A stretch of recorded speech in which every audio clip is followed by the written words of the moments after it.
Super kids और छोटा भीम। एक दिन रेयांश और तूतू टीवी पर छोटा भीम देख रहे थे।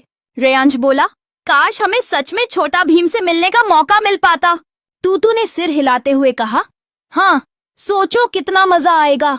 तभी एलिस, जो अब बोल सकता था, बोला, हम मिस्टर जूजू के पास चलते हैं, शायद वह हमें कोई तरीका बताए। तीनों तुरंत मिस्टर जूजू की जादुई दुकान पहुंचे। रेयांश और तूतू ने सारी बातें बताई। मिस्टर जूजू मुस्कुराते हुए बोले, अरे हाँ, मेरे पास एक टाइम मशीन है, इससे तुम ढोलकपुर जा सकते हो और छोटा भीम से भी मिल सकते हो। उन्होंने तुरंत टाइम मशीन में बैठकर ढोलकपुर की ओर उड़ान भरी। बच्चे छोटा भीम से मिले और छोटा भीम ने उन्हें ढोलकपुर दिखाया। तभी एक जवान सैनिक दौड़ता हुआ आया और छोटा भीम से मदद मांगी। भीम, हमारी नदी पर काला नाग आ गया है, जो भी नदी के पास जाता है उस पर हमला कर देता है। भीम जाने ही वाला था, तभी रेयांश और तूतू ने हाथ उठाकर कहा, हम भी आपकी मदद करना चाहते हैं। छोटा भीम, रेयांश, तूतू और एलिस नदी के किनारे खड़े थे। सामने काला नाग धीरे धीरे निकल रहा था। उसकी आंखें आग जैसी चमक रही थीं।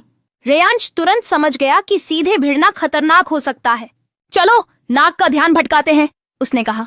तूतू ने एक तेज टॉर्च उठाई और उसकी रोशनी सीधे नाग की आंखों में मार दी। नाग चौंक गया और इस मौके पर छोटा भीम ने अपनी ताकत से सीधे नाग पर हमला किया। पहले तो भीम उसे मारा, लेकिन काला नाग बहुत मजबूत था। उसने भीम को जोर से जकड़ लिया। तभी तूतू ने तुरंत भीम की तरफ लड्डू फेंका। भीम ने लड्डू खाते ही तुरंत अद्भुत ताकत हासिल कर ली। अब भीम पूरी शक्ति से नाग पर झपट पड़ा।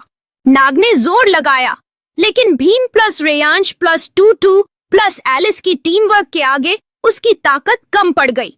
अंत में भीम ने नाग को मात दे दी। नदी में काला नाग भाग गया और गांव के लोग राहत की सांस लेने लगे। भीम ने बच्चों की तरफ मुस्कुराते हुए कहा, धन्यवाद रेयांश, तूतू और एलिस, तुम्हारी बहादुरी और मदद के बिना मैं ये काम अकेले नहीं कर सकता था। रेयांश और तूतू ने भी हाथ हिलाया और बोले, हमें भी बहुत मजा आया भीम। तो बच्चों, किस किस को छोटा भीम पसंद है कमेंट में जरूर बताना और इस चैनल को सब्सक्राइब करना मत भूलना।